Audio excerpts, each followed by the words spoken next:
अस्सलामुअलैकुम, नमस्कार, आदाब। मैं हूं निहाल अख्तर पयामी और आप देखना शुरू कर चुके हैं आपका अपना चैनल, आपका प्यारा चैनल गांव मोहल्ला। पहले सच्चर कमेटी की रिपोर्ट, उसके बाद नीति आयोग, दोनों ने ही दुनिया को कह दिया कि भारत के बिहार का और बिहार के 38 ज़िलों में से किशनगंज का इलाका सबसे ज़्यादा गरीब है, सबसे ज़्यादा पिछड़ा है। सच्चर कमेटी ने पहले भी कहा कि साहब हम तालीमी, सियासी, इक़्तिसादी हर तौर पर बहुत ज़्यादा पिछड़े हैं और यही वजह रही कि यहाँ के जो हालात हैं बद से बदतर होते जा रहे हैं। चुनाव के दौरान हमारे नेता भले ही दुहाई देते रहें कि साहब हम हालात बदलेंगे, लेकिन ऐसा होता नहीं है। लेकिन हमारे बीच में से एक शख्स ऐसे हैं जो मुसलसल मेहनत कर रहे हैं, जो मुसलसल कोशिश कर रहे हैं और लगातार इस प्रयास में हैं, इस कोशिश में हैं कि यहाँ के हालात बेहतर हों। आप खुद ही जान लीजिए वो शख्स कौन है। मैं doctor Raqib Alam, assistant professor, university polytechnic Jamia Millia Islamia.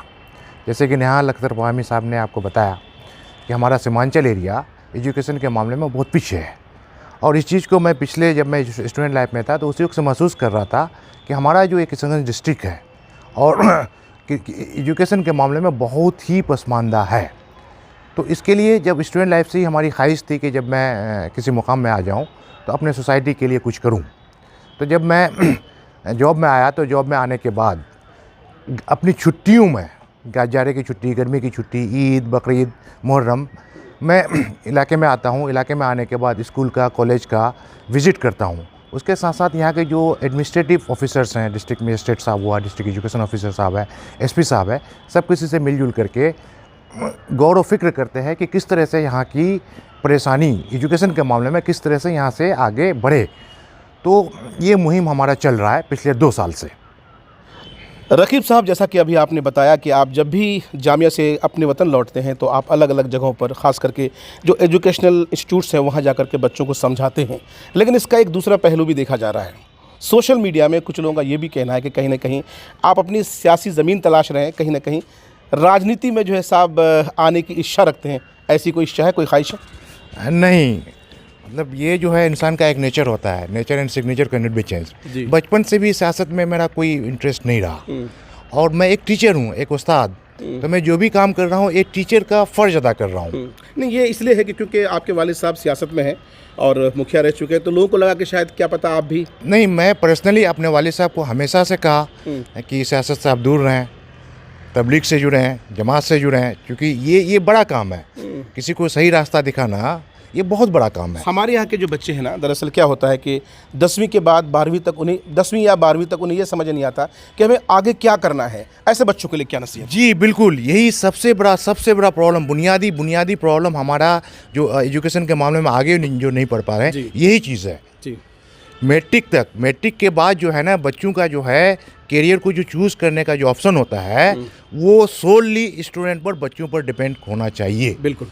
यहीं से गलती की शुरुआत हो जाती है, क्योंकि ऊपर वाले ने अलग अलग इंसान के अंदर में अलग अलग सलाहियत दी है। दरअसल क्या है कि हमारा जो गांव मोहल्ला एक बड़ा चैनल है अल्हम्दुलिल्लाह, और हमारे साथ 1,67,000 लोग जुड़े हुए हैं। तो हम चाह रहे हैं कि आप ऐसे गार्जियन को नसीहत करिए, उन्हें समझाइए कि दरअसल उन्हें अपने बच्चों के साथ क्या करना चाहिए और उन्हें किस तरह से जो है साहब आगे बढ़ाने के लिए अपॉर्चुनिटी देनी चाहिए। जी बिल्कुल, इसी के लिए हम स्कूल में जो घूम के प्रोग्राम कर रहे हैं, मेरा मकसद यही है। इसमें मैं सारे गार्जियन को ये मैसेज देना चाहूँगा कि आप बच्चों को क्लोजली मॉनिटर कीजिए, उसको देखिए कि हमारे बच्चे का किस फील्ड में इंटरेस्ट है। किसी का साइंस की तरफ होता है, किसी का आर्ट्स की तरफ होता है, किसी का कॉमर्स की तरफ होता है। उस पर इम्पोज मत कीजिए।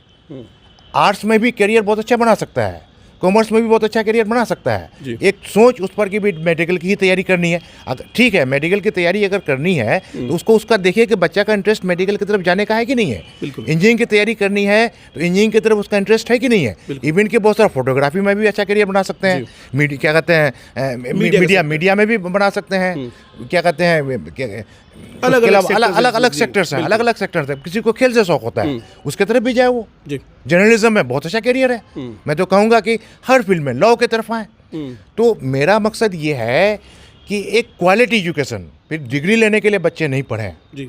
अच्छा, एक अहम बात समझनी है आपसे, क्योंकि लगातार जो हम आधुनिकीकरण की ओर बढ़ रहे हैं, तो ऐसे में देखा यह जा रहा है कि आजकल के युवा, आजकल के स्टूडेंट्स पढ़ाई से ज़्यादा सोशल मीडिया पर उनका फोकस है, और कहीं ना कहीं जितना वक्त पढ़ाई में देनी चाहिए उतना उससे कहीं ज़्यादा गुना जो है वक्त जो है साहब, ज़्यादा वक्त जो है वो अपने उस पर दे रहे हैं, सोशल मीडिया पे दे रहे हैं। ऐसे बच्चों के लिए क्या नसीहत है? जी बिल्कुल, ये बात आपने सही कहा, और इस चीज़ के लिए जितने भी दानिश्वर लोग हैं, इवन के सेंट्रल गवर्नमेंट, स्टेट गवर्नमेंट, इसमें फिक्रमंद है। हमारे department of science and technology या यूजीसी से भी यूनिवर्सिटीज़ को, स्कूल को ये इतला की जाती है, खबर दी जाती है कि बच्चों में वैल्यूज़ को लाया जाए। जी।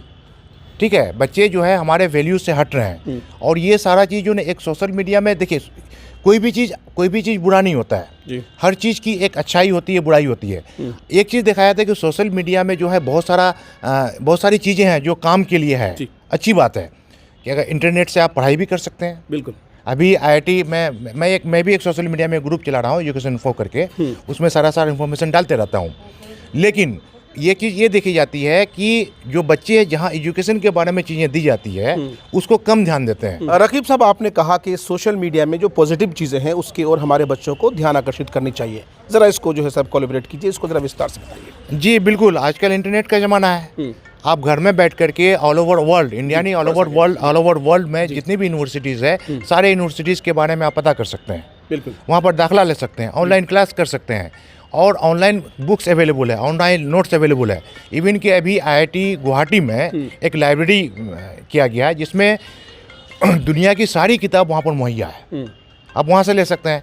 इंटरनेट में बैठ करके क्या कहते हैं, अलग तरह का जितने तरह का जॉब्स है, सारा जॉब्स वगैरह सर्च कर सकते हैं।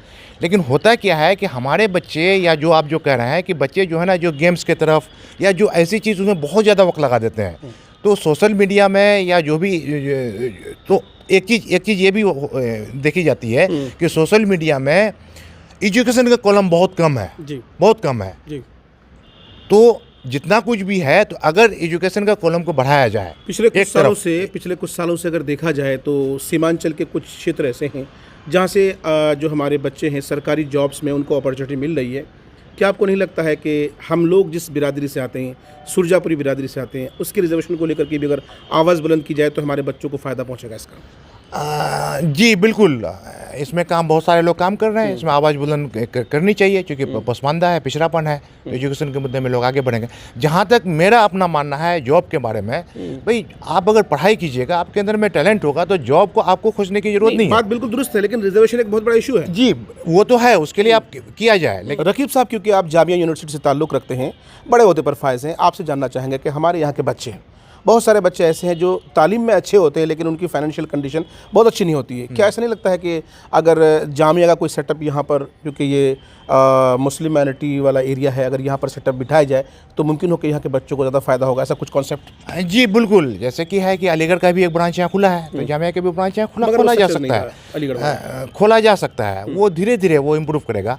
और जहाँ तक आपने एक सवाल किया कि फाइनेंशियल प्रॉब्लम, तो आज के डेट में बच्चों को पढ़ने के लिए फाइनेंशियल प्रॉब्लम की नहीं है। आजकल स्टेट गवर्नमेंट, सेंट्रल गवर्नमेंट आपको बहुत सारा स्कॉलरशिप देती है जी, जिसकी जानकारी हमारे बच्चों को नहीं है। बिल्कुल, इसीलिए हम लोग जो यहाँ पर एक जो नॉलेज हब का जो काम कर रहे हैं, खासतौर से मैं एजुकेशन इन्फॉर्मेशन में जो बात कर रहा हूँ, हमारे बच्चों को कंप्लीट इन्फॉर्मेशन हो कोर्स के बारे में, इंस्टीट्यूट के बारे में, स्कॉलरशिप्स के बारे में जी। आज के डेट में अगर आपके अंदर में टैलेंट है तो बहुत सारा स्कॉलरशिप है, उसमें प्रॉब्लम नहीं है, फाइनेंशियल रुकावट नहीं है। अभी आपने कहा कि हमारे बच्चों को रिपीटेड जो एजुकेशन है उस पर ना फोकस करके, बल्कि जो वोकेशनल कोर्सेज हैं, जो जॉब ओरिएंटेड कोर्सेज हैं, उस पर फोकस करना चाहिए। तो मैं आपके ज़रिए हम अपने बच्चों को सजेस्ट करना चाहेंगे कि वो कौन से कोर्सेज हैं जिनको किया जाए जिससे रोज़गार के मौके मिले। देखिए, कोई भी कोर्स बड़ा या छोटा नहीं होता है। अब एक छोटा सा सर्टिफिकेट कोर्स 6 महीना का भी अगर कर लेते हैं और उसमें आप मास्टरी गेन कर लेते हैं तो आपको बहुत आगे तक ले जा सकती है जी। हमारे पास यहाँ पर लिमिटेड रिसोर्सेज होने के वजह से, कम जानकारी होने की वजह से बहुत कम कोर्सेज के बारे में लोगों को पता है, या सोचता है कि ये सारे कोर्सेज, जैसे मेडिकल बहुत अच्छा कोर्स है, लोग डॉक्टर बनते हैं, इंजीनियरिंग बहुत अच्छा कोर्स है, वो इंजीनियर बनते हैं, जर्नलिज्म बहुत अच्छा कोर्स है, कुछ लोग उसमें भी आ रहे हैं, लॉ में भी बहुत लोग आ रहे हैं। लेकिन ये सारा तो ठीक है, ये सारा बहुत अच्छा कोर्सेज है, इसमें बच्चे कर रहे हैं, शुरू से करते आ रहे हैं। लेकिन इसमें मैं एक बात ये ऐड करना चाहूँगा कि इंजीनियरिंग तो कर रहे हैं, लेकिन इंजीनियरिंग करने के लिए आप अगर IIT से इंजीनियरिंग कर रहे हैं, NIT से इंजीनियरिंग कर रहे हैं, या टॉप इंजीनियरिंग कॉलेज से इंजीनियरिंग कर रहे हैं तो आपके लिए जॉब के लिए प्रॉब्लम नहीं है। लेकिन अगर ऐसे इंस्टीट्यूट से इंजीनियरिंग कर रहे हैं जहाँ से ठीक से ये नहीं होता है तो फिर आपको जॉब के लिए प्रॉब्लम होगी। तो मेरा मैसेज ये है बच्चों को कि आप किसी भी चीज़ की तैयारी करें, चाहे इंजीनियरिंग की तैयारी करें, मेडिकल की तैयारी करें, जर्नलिज्म की तैयारी करें, क्या कहते हैं लॉ की तैयारी करें, ठीक है। तो अच्छे से पढ़िए, सबसे पहले अच्छे से पढ़िए, कंसेप्ट को क्लियर कीजिए, नॉलेज को अपने अंदर में लेकर के आइए और इस चीज़ को लेने के लिए अच्छे इंस्टीट्यूट को कोशिश कीजिए। हमारे बच्चों में बहुत सारे बच्चों को पता भी नहीं होता ऑल ओवर इंडिया में कितना यूनिवर्सिटी है। बिल्कुल बिल्कुल 2-4-5 यूनिवर्सिटी के बारे में ही जानते हैं। बिल्कुल। अलीगढ़ मुस्लिम यूनिवर्सिटी, जामिया मिल्लिया इस्लामिया, जामिया हमदर्द। क्यों भाई? ऑल ओवर इंडिया में 1005 यूनिवर्सिटी है जी। हमारे कलकत्ता यूनिवर्सिटी बहुत अच्छी यूनिवर्सिटी है, उधर जाना चाहिए। काकतिया यूनिवर्सिटी है, जादवपुर यूनिवर्सिटी है, जवाहरलाल यूनिवर्सिटी है, हैदराबाद यूनिवर्सिटी है।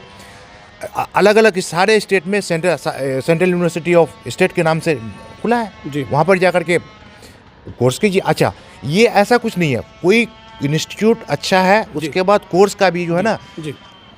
अच्छे इंस्टीट्यूट के सारे कोर्स ऑलमोस्ट सेम होते हैं, अच्छे होते हैं। लेकिन कभी कभी ऐसा भी होता है कि छोटा यूनिवर्सिटी है, इसमें कोई एक कोर्स बहुत अच्छा होता है, वहाँ से भी जाकर के कर सकते हैं बच्चे। हम तालीम लेने के लिए विदेश भी जा सकते हैं, बिल्कुल जाना भी चाहिए, स्कॉलरशिप मिलता है, पार्ट टाइम जॉब कर सकते हैं, जाते भी हैं, गए भी हैं। अभी मैं सुना मोड़ा के हायत साहब, उनकी लड़की क्या कहते हैं गई वहाँ ये करने के लिए, हाई स्टडीज़ के लिए।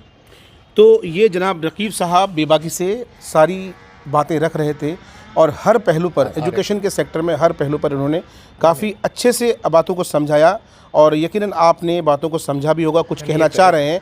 और हम ये चाहेंगे कि इंटरव्यू ख़त्म करने से पहले इनका आखिरी मैसेज ले लें। हम आपसे गुजारिश करते हैं कि जो हमारे व्यूअर्स हैं उनको ये पैगाम दें कि वो अपनी बेहतर लाइफ के लिए, है ना, मुस्तकबिल के लिए क्या कर रहे हैं, किस चीज़ को ज़्यादा फोकस करें। मैं जब ये सारा काम कर रहा था तो हमारी दिली ख्वाहिश थी कि पिछले 10 डिकेड से मैं देख रहा था कि सिविल सर्विसेज की तरफ हमारे बच्चों का रुझान कम हुआ है। पहले कुछ लोग किए, क्या कहते हैं, बहुत सारे लोग बीपीएससी क्वालिफाई किए थे, यूपीएससी क्वालिफाई किए थे, ये फ़िक्र हमको हो रही थी। लेकिन इस बार अल्हम्दुलिल्लाह बीपीएससी यूपीएससी का रिजल्ट आया तो हमारे सीमांचल से 3 लोगों ने आईएएस क्वालिफाई किया, 3-4 लोगों ने बीपीएससी क्वालिफाई किया, एक अच्छा साइन है। तो मैं हमारे बच्चों को ये मैसेज देना चाहूँगा कि पढ़ाई के साथ साथ एक कम्पिटिटिव वर्ल्ड में, ख़ासतौर से अगर सिविल सर्विसेज में आते हैं, स्टेट सर्विसेज है, यूपीएससी है, बीपीएससी है, जुडिशरी सर्विसेज है, ठीक है, इसमें अगर आते हैं तो उसमें एक ये क्या है कि एक चैलेंजिंग वर्क है। इसमें आने के बाद आप समाज में सुधार कर सकते हैं।